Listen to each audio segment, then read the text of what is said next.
before we get into the next set of games, we have the trade deadline here, and we start off trading Ruben Odor and Dale Esguerra for prospect slash veteran sort of infielder, I guess, Asan Diaz. Odor and Guerra were not having the best seasons, and Diaz was not in the major league club for the Marlins, so we picked him up for our, I guess, minor league system slash our team. Then we head to the Dodgers and trade not Lawrence Butler, but DJ Wagner and Anderson Tejeda for Brusdar Gatterall, another guy that just wasn't playing in the majors for them. And then we trade DJ Stewart for two prospects. I didn't see who it was. But the team now, we have Brusdar Gatterall as our closer, at least to start. Other than that, the pitching rotation and bullpen is pretty much the same. As you'll see, our lineup 1 through 9. Got Bo, Carlick, Swanson, Meadows, and Butler 3 and 4. Santander batting 5th. Soderstrom batting 6th. We got Jaloff. Rengifo will be playing second base every day for now. Sooner rather than later, we will be calling up Isan Diaz. But as for now, it is Rengifo playing every day. And this would be the lineup against righties. The Oakland Athletics travel out to Boston to play in the best ballpark in the world, and that is Fenway Park, and that is 100% a biased statement. Today, we face former Athletics pitcher Sean Manaea, who after we traded him to the Cardinals, he hit the free agent market, and then he headed to Boston. As for us, we have former Boston prospect Brian Mata. Another guy you'll see in this game for the Red Sox is Sean Murphy, as we were traded him for Ryan Mata, which we'll get into later. We start off here. Sean Manaea's first batter he faces is Bo Carlick, who grounds out. Here's the lineup for them today. This is the lineup against lefties, at least for now. So the lineup's always subject to change, so you can never be confident in the lineup. As you see, Austin Meadows here. He would be getting out number 3 to end the first, so Manaea has a good start against his former team. We now head to the bottom half of the first, where we will check out Boston's lineup. As you can see, Sean Murphy batting 6th. You can see their whole lineup's doing pretty well besides the bottom. They also got Evan Longoria for some reason DHing. But their 1 through 3, really, I guess 1 through 4 is doing pretty well. We start off today, though, with a strikeout on Alex Verdugo for out number 1. And then we'll go to batters later. To Rafael Devers. Brian Mata in a 1-1 count will get him to ground out right back to him. So both pitchers starting off good against their former teams today. We now head to the bottom half of the second, where it's Xander Bogaerts here, probably the best hitter on the Red Sox. He draws a walk to bring up J.D. Martinez, and in a 3-2 count, Martinez strikes out. That brings up Sean Murphy, the former Athletic catcher. 3-2 count. He hits a deep fly ball to right field, which brings Austin Meadows back to the warning track, but makes the catch on the fly for out number 2. Next batter up would be someone, Johan Mieses, I don't know how to say his name. He rips one up the middle for a base knock. That would bring Bogaerts over to third, and he'd move up to second on the throw in. So second and third with 2 down would bring up veteran third baseman Evan Longoria, as eventually we will get over to him in a 2-1 count. And Brian Mata gets out of the jam as he grounds out to Zach Jaloff, who does not make any errors here. And it's a scoreless 2 innings for both teams. We now head to the top of the third, where it's Hunter Bishop here in a 1-2 count. And he strikes out at a horrible pitch. So the third inning, Manaea gets out of pretty easily. Fourth inning now, it's Bo Carlick up. And he hits one over the left field for a base knock in his speed. As he gets over the first, and he will use his fleet feet to get over to second in just a second, as you'll see at a 2-2 count. Oh, no, I guess I was wrong. I'm in the wrong inning here. Double play for Dansby Swanson, as I thought it was a hit-and-run situation, but I guess I forgot to send the runner. But that would be the end of the fourth. We now head to the bottom, where it's 3-2, 2 outs. Runner on. And Murphy grounds out, so he can't do any damage against his former team. Both teams go scoreless through 4, as we now head to the top half of the 5th here, as we have Shane Langeliers here with a runner on, 3-2 count, nobody down. He gets a hanging pitch and he drives one deep to center field. Back at the wall is the youngin that I don't remember, and that ball is gone.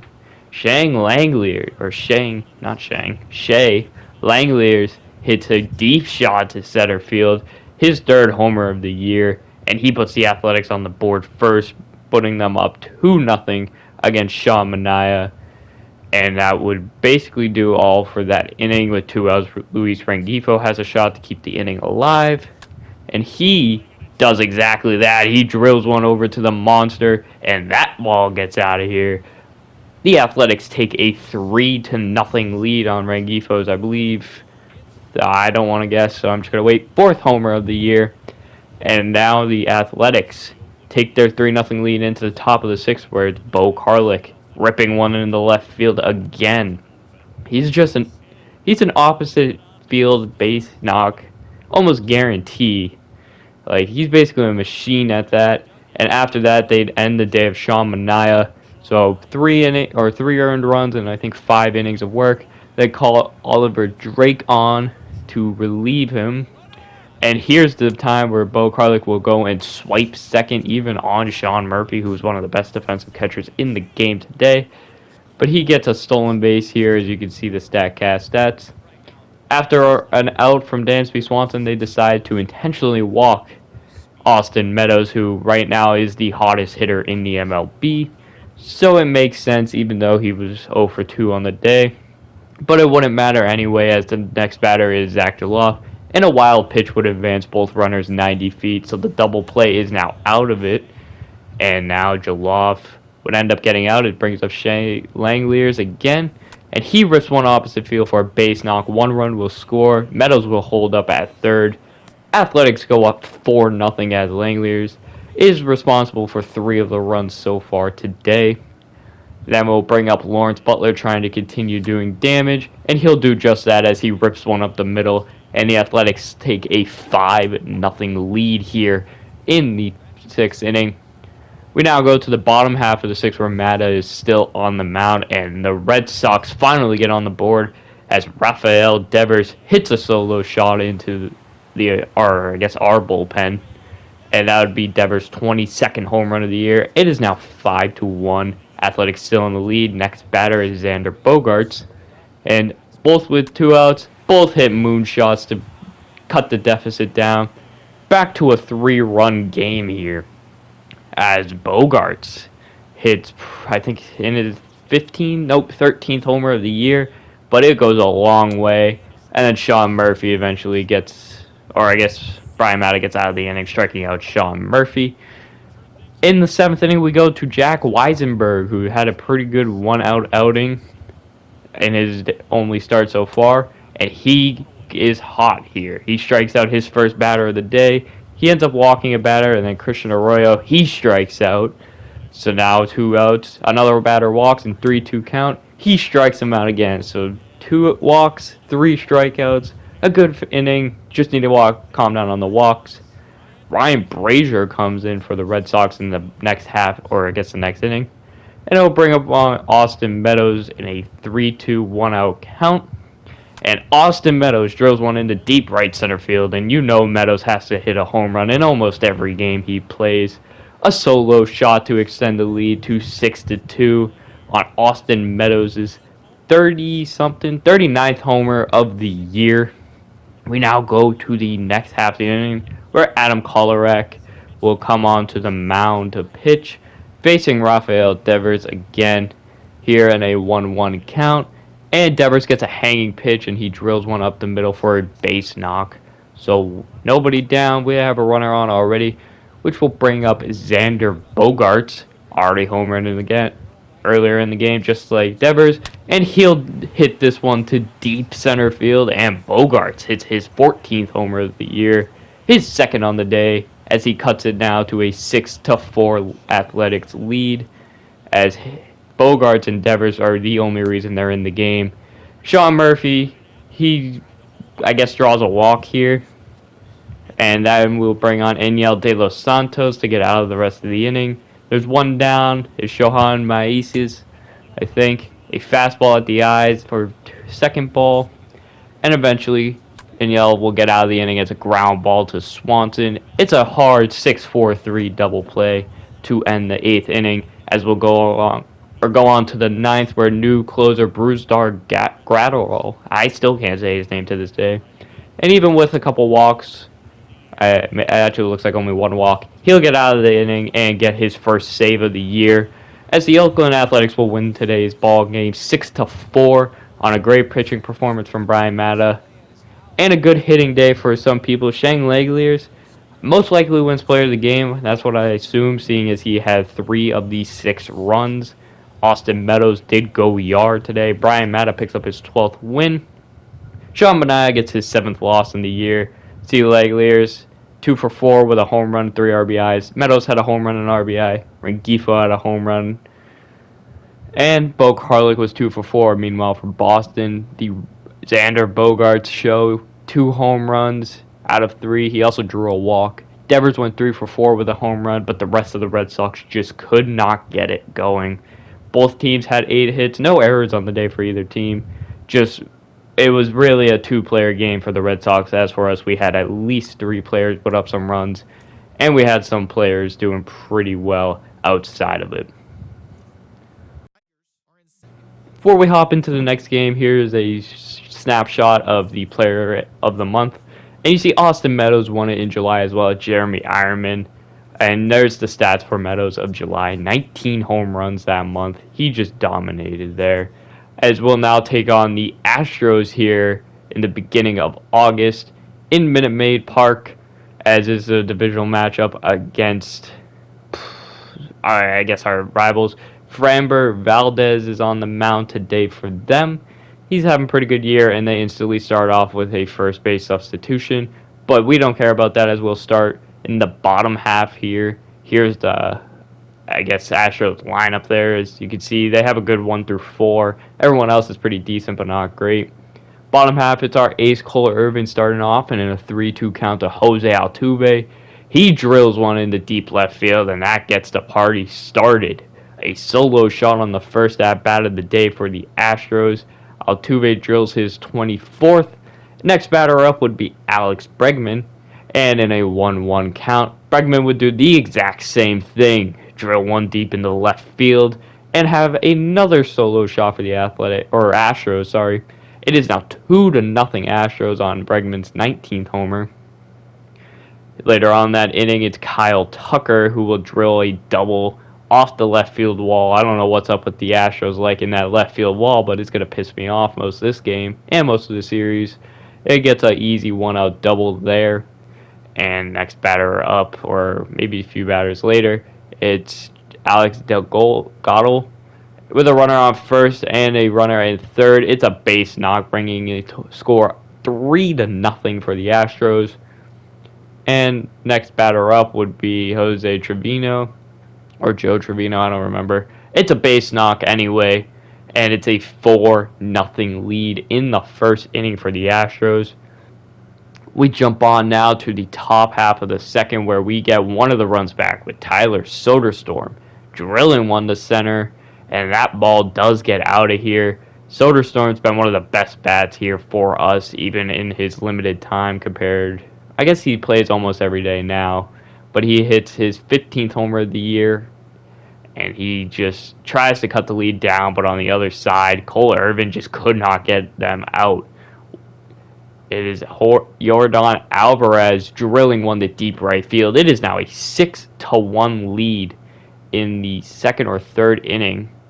It was the second, as Dansby Swanson now with a runner on. He tries to get something going as he drills one off the left field wall.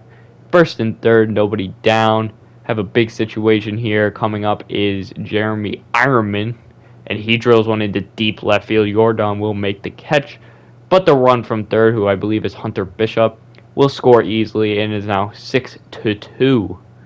And now next batter up, it is Austin Meadows here, 2-2 count. He gets a weak dribbler to first, and Corey Lee will get the 3-6-3 double play to start, or end the inning, I should say.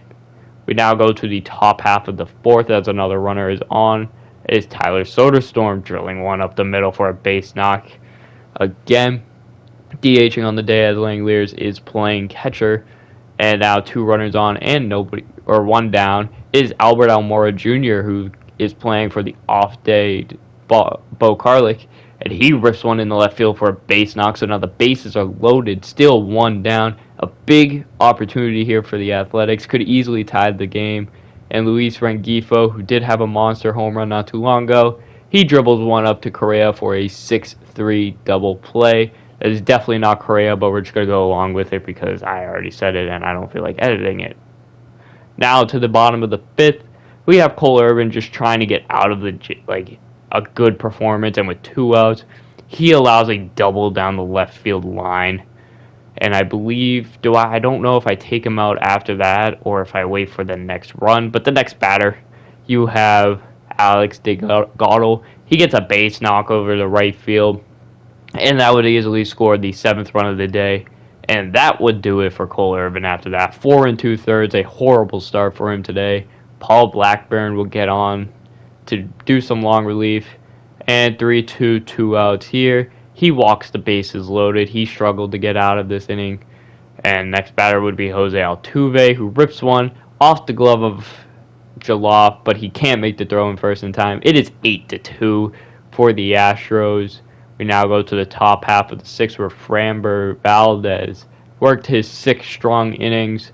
They would actually pull him after that inning for JV, who's now a long reliever here, and he would proceed to get a 3-inning save. As well as the Astros, they did not put any more runs up on the board, so it would be the final score would end up being 8-2 here, as you'll see JV gets out of the 7th. Here with 1 down is Austin Meadows, who just looks at a strikeout. That would basically do the 8th there. And then Luis Rengifo 3-1 in the 9th with 2 down. He lines one in the center field, and that is the ball game. 8-2 is the final score here in Minute Maid Park as Valdez gets the win. Cole Irvin had a rough outing here as he gets a loss. JV gets a 3-inning save. You see Irving allowed 11 hits on 8 earned runs and 2 strikeouts, only as Framber had 8 strikeouts, only had 1 walk, 6 hits allowed. You see player of the game goes to Jose Altuve, who had a 2-for-5 outing with a home run. And you can see all the notable players. Jose Trevino, who went 4-for-4 in this game, all singles. As for us, we only had Tyler Soderstrom really do anything today. One more game today as we'll go out to Anaheim to face the Los Angeles Angels, the top team in our division, as we are the bottom seed here. As this game, we look at Brandon Marsh real quick to start. But it's Thor on the mound for them, and for us, we have Caleb Killian. But we'll look at our lineup first. You can see our righty lineup. Isan Diaz gets to call up right before this game as well. Santander is playing against righties. Those are really the only 2 changes. Start off the game, 2-2 count. It's the opposite hitting beast, Bo Karlik, blooping one. Brandon Marsh makes a leaping try, but he can't get it. Karlik tries to use his fleet to get in the third, but Mike Trout does an amazing job to get the ball back in the infield and guns him down. So ends up being the first out of the inning, where it's 3-2. It's Austin Meadows, and he draws a walk here to keep the inning alive. Noah Syndergaard trying to keep it calm, as he has Lawrence Butler now cleaning up for them, having a pretty decent year. And Lawrence Butler decides he doesn't want the 0-0 game. A moonshot in the right field on a sinker right down the middle, and Butler hits his 20th homer of the year as the Athletics take a early 2-0 game. And that will be the story of the game here, as just the Athletics just kept piling up runs. But we still have to check out our pitching. As you can see, the Angels lineup here today. Mike Trout actually is pretty much the best hitter in the AL right now. And here he is, 1-2, flying out to center field. This game was basically Meadows versus Trout to see who can have the most home runs in the league. You'll see at the end of the episode here what I mean. But he gets out of the first inning, Caleb Killian does, and then he strikes out Shohei Ohtani in the second inning to get 1 down. But then he gets into a little bit of trouble. Jared Walsh hits a deep fly ball. Hunter Bishop will not be able to catch it, and this will bounce over the wall for an automatic double for Jared Walsh. He'll advance 90 feet on a sacrifice, and then Anthony Rendon will hit a fly out to Hunter Bishop, and that would tag up Jared Walsh. So it is 2-1 now. Heading to now the top of the third, where it's Bo Karlik again, 3-2 count, and he hits one to center field, but Mike Trout just says, I don't like Bo Karlik today. He makes a diving stop, as both of his outs today are from Mike Trout making great plays. Later on in the inning, it's Dansby Swanson striking out on a fastball high, and he works a good 3 innings, Syndergaard does. We now go to the top of the fourth after a Butler walk. It is Anthony Santander with 1 down. He hits a ground ball in the right field for a base knock. And now it would be 2 on with 1 down, bringing up Tyler Soderstrom here. And Soderstrom will hit one right up the middle for a base knock. Trout will try to go home, or I guess Butler would test the arm of Trout, but it would not be in time. It is now 3-1 Oakland. And we'll head into the next batter. It is Isan Diaz, who rips one in the left center field gap. And that would be his first hit of the year for any ball club here. It's an easy stand-up double with an RBI as well. It is 4-1 Athletics as Isan Diaz gets his first knock on the team. And next batter would be Zach Jaloff, who rips one off of Syndergaard's leg, but it would count as a hit and be an easy RBI there. 5-1 now is the lead as we go on to Hunter Bishop, and he dribbles one to second. Would be an out, but he gets Isan Diaz across. 6-1 now, and I believe that does it for Noah Syndergaard as they pull him after 3 2/3 for Reed Detmers, who would eventually get out of this inning, I believe. Here's Bo Karlik with 2 down, and he flies one in the left field to Brandon Marsh, who makes the easy catch. But a big inning for the Athletics as they now have a 6-1 lead. Heading into the 5th now, it is Austin Meadows, lefty-lefty, and Meadows drills one into deep right field, and that ball is 100% gone. A solo shot for Austin Meadows as he takes an American League leading 43rd home run of the year so far. And he and Trout are the only two up there in the league lead, and he has surpassed Trout. They are no longer tied. Later on in the inning now, it is Santander drilling one to deep left field, and that ball sneaks over the wall. It is now 9-1 Oakland, just putting the route on these Los Angeles Angels here on Santander's 11th homer as he's only playing against righties. Michael Givens comes on now, and his first batter would be Tyler Soderstrom with nobody on and 1 down. And Soderstrom will proceed to drill one to right field, and that ball hits off the pole and is gone. Back-to-back home runs here as Soderstrom hits his 15th homer of the year, and Givens allows his, I guess, the 10th run of the day for the Athletics, as next batter would be Isan Diaz, and Diaz wants to make it 3 in a row, and that's exactly what he does. His first homer of the year, and it is an Athletic, a solo shot in the right field. It is now 11-1 Athletics after the 3 straight home runs here. Eventually, Givens would get out of the inning here as Bishop would try to add a deep shot as well, but he can't. He's too far under it. It would be out of the 5th, 11-1. Caleb Killian on the other side here, you can see he's just dealing. Gets out of the 5th inning here with a fly ball, and it's only allowed 1 run. I don't know his exact strikeout or walk numbers, but he's not allowing too many. There is a runner on every time, but he gets out of the inning, and he works 6 strong. We eventually take him out of the game, unfortunately for him. But we'll get to that later as we jump to the 8th, now 2 on. Hunter Bishop walks to get the bases loaded here. And that brings up Bo Karlik, who walks, and that draws in the 12th run of the day for the Athletics. Next batter would be Dansby Swanson. And bases loaded, hanging changeup or curveball, whatever it was. That ball is not staying in the park. Dansby Swanson, grand slam. And that was his 12th homer of the year, and that would end the scoring day for the Athletics. 16 runs. Randy Vasquez goes for the 3-inning save, and he will get it after Mike Trout decides to retie Austin Meadows for the lead in home runs, as Trout drills his 43rd home run of the year. A few more runs for the Angels would be tacked on here, and the final score would end up being 16-5. Dominant day here for the Athletics bats. Pitching did amazing besides the 9th inning, which was already a little too late there for them.